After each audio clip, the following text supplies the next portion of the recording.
Good, stay.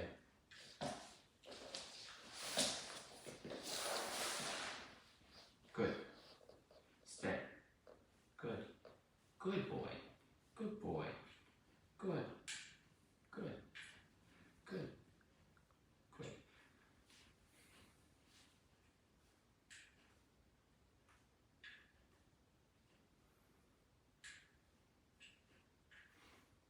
Okay.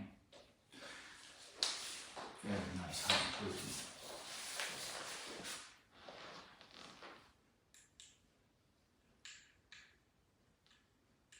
Very good.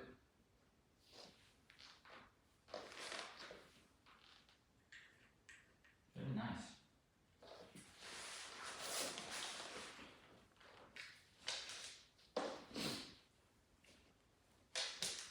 So, let me give you an explanation real quick before I continue so that I don't, because he's going to stop making the mistake soon, and I want you guys to understand how I'm doing it. So I'm going in, I'm grabbing his paw, and then I'm putting it on my hand like there's a little bed it's on, okay? I tap the paw. As soon as he takes his paw off from my hand, pressure turns on, and then I scoop the paw back up, and as soon as it's in my hand, I turn the pressure off. I can also use stays to help him realize not to move. And then also goods when he doesn't move so we can realize what I want. But the pressure is turned on when he yanks away and is turned back off when I have it in my hand. So that's negative reinforcement, right? I'm reinforcing him keeping still and keeping his paw in my hand because that avoids the consequence of the stem being on when he rips it off. So it's reinforced and strengthened the behavior of him having his foot on my hand because that is what avoids the e-collar stem, okay? So you see I go, I'm trying to teach him that right now. I'm just touching him. There's nothing, no correction on the e-collar. I'm just going, that's it. And then when he pulls his paw off from my hand, that's when I teach him the mechanics. This is when that turns on, he feels it, it's just light. And then that's when it turns off. Okay, I go up a little higher because I noticed motivation wasn't there, so I went from a 4 to an 8. I doubled my numbers here. Good boy. I'm going to lower my numbers because he's being cooperative. See, there's no pain involved or anything, it's just the jerks, you know, and you keep doing this, it'll go away. But he's keeping his paw on there, that's a good boy, huh? And this is pre-nails, this is what we do to get them ready for boy. This is one of the many things. You know, we have multiple things we teach them. He's in it down right now. He's being submissive. He's using the state of mind that I've been encouraging. Very good boy. You're doing great. The deep breath was really good. He said, another level of relaxation and acceptance of the current circumstances. Okay, pressure on. Pressure off, good boy. You stay. That's a good boy. And now he's trying to keep his hand on there. He's fighting his urge to take his hand up, take his paw off my hand. That's why you're seeing him jerk, but not pull it off fully. And I go until he's settled down and we're not getting that knee-jerk reaction anymore. Good boy. What a nice guy. Eventually the body doesn't allow, there you go, just stop. Eventually the body doesn't allow you to continue to waste energy on something that's not hurting you. Good boy. Nice work. So now he's thinking, oh, this is it. See the jerkiness? This is very normal for a dog. Some dogs will even bite you if you try to play with the paws, but he's perfect to teach because he's not going to bite. He's going to make every other mistake though, but he's not going to bite. Okay? Sometimes they just say, I've had enough, and they get up and they walk away, and then we correct and recall because we have ball and e-collar. So therefore, the correction away from us when he says, I'm out of this situation, is firmer than the corrections he's getting over here. I reserve that, right? So that he's like, all right, come over here and do this, okay?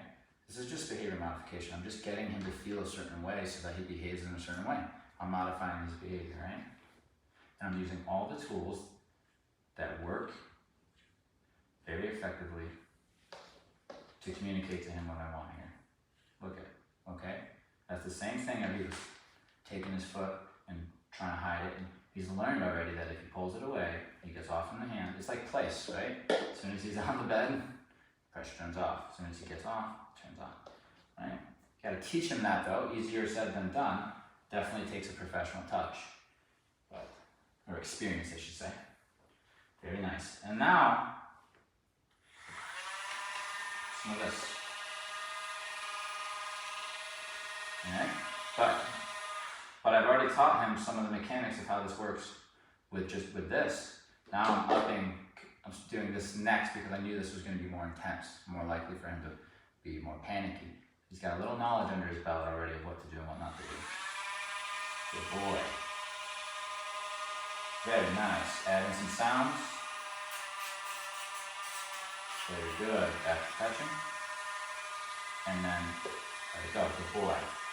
The reason I'm doing that, and I'm going to do that with all of them, is because I'm watching him. He's saying to himself, okay, I'm going to let this guy do what he's going to do. I'm going to document whether or not it's uncomfortable. So I'm not making him uncomfortable intentionally. I'm not touching this to his nail for the sake of that being uncomfortable and startling him. I want to prove to him, I want his belief to be like, oh, that was it? And I'm like, yeah, that was it. And then I'll go do this now, and I'll do that now. Slowly, as he's now like, I'm not worried about that anymore, then I'll start sneaking in, actually doing his nails, right? And work with him there, so. Not sneaking him, but I'll evolve to going from touching here, and then I'll see how he reacts, and oftentimes much less. And if he does have a little bit of nerves for it, we can work through it a lot easier because we went through all this stuff. That's good, there's some sign there. Perfect. Perfect, into the front paws. Good boy.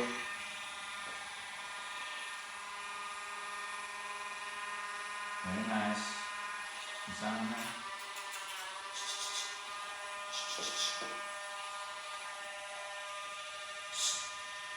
Good boy. See, disengagement. Disengage with that correction and look at me to take direction. That's what we like.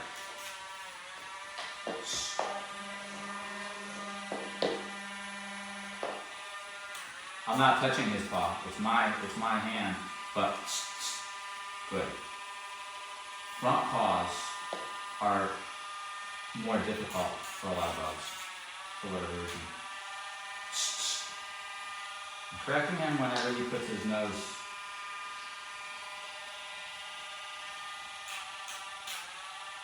So I know for a fact he's not feeling anything because I'm not touching him. I'm not touching him. I'm touching, it's me. I'm doing it on my own now. I just heard a whine because now he's thinking, what we talked about in the other lesson. He's looking over there, he's thinking about a way out. That produced a whine because he's like, I want to go. He corrected himself, you know. But what I would do is, you know, I can correct that whine, but I can also early on kind of allow him to get up and walk away if he's going to, and then just correct him for walking away so that he doesn't think about the option anymore, so therefore there's no anxiety. He's not like, I want to walk away. Been there, done that, didn't work out, I'll just stay right here. By allowing the dog to get a consequence for actually performing a behavior rather than keeping them from performing the bad behavior, it gets them As long as we have aversive control and they get a non-desirable outcome, it makes them not want, they don't have the desire to do it again, which means they don't have anxiety about it because they're not thinking about doing it.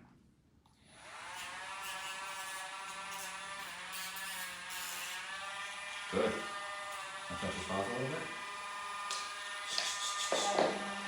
Timing would be a lot better if I had 3 hands.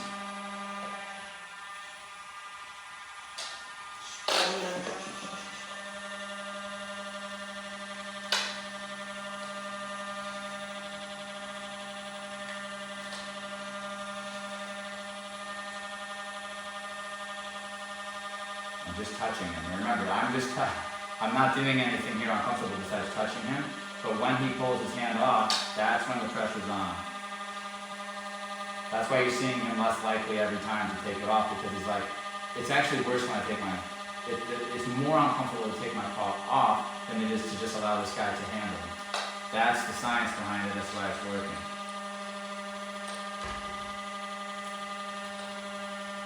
See, this is all in his head, because I was doing this earlier, but without that noise, this is just all in his head. It's just a superstition. I can change his belief, right? So imagine if I just did this for an hour. His body would not allow him to keep doing this. It wouldn't allow him if there's no actual sign of danger. Like, it'll eventually be like, okay, we gotta relax. And he'd just stop jerking around like this. So we just go. Now, his last ditch effort, he's like, he's not taking his paw off, but he wants to. Look, I'm not holding his paw there. I never have the whole time.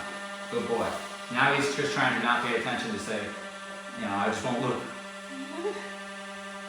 Okay, look. He's still keeping that paw on there though, right? Isn't that interesting? We'll readjust. And just proving to him that nothing bad is going to happen. So that he believes that this is all that happens. The sound, although it's annoying, it's important because it adds the unfamiliar, which adds the stress. And see, all I did was touch him. He's trying to flee, so I'm correcting. He didn't quite take off.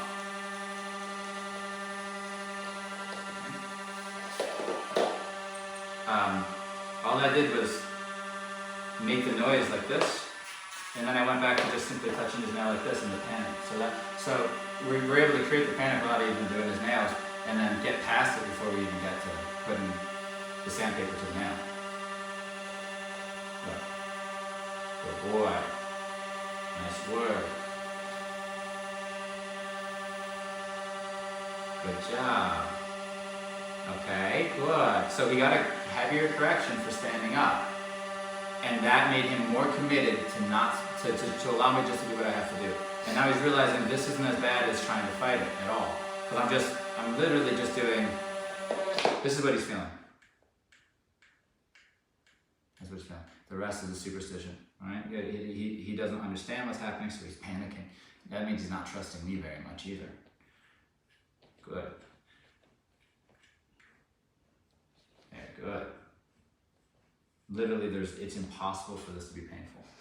And impossible. I'm petting him at this point. And he's still kind of... So this is why we do this with him. And it just works so well. Good boy. And look, we're almost done. That was really nice. I'm going to do it one more time because he did mess up. I want to make sure he's committed to me.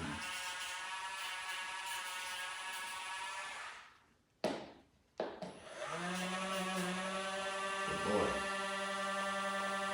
See, he stopped himself in that startle. He just kind of absorbed it and just kept his paw still. You see the shoulder shake with you. But there's the stress and there's the thoughts of fleeing. Right there.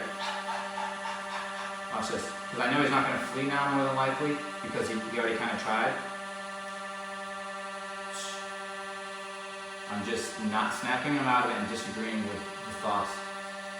And I want him to submit to the situation and just be okay with being here. So when I see his dogs, they wear their emotions and their thoughts right out loud. You can just see everything. They're not hiding anything. So good boy. So now he goes like this. And now he says, fine, I'm going to accept the situation. I said, that's what I like. I like that mind. I like that follower mentality, right? That you're just going to trust me and respect me. Let me do what I got to do. And that's good boy.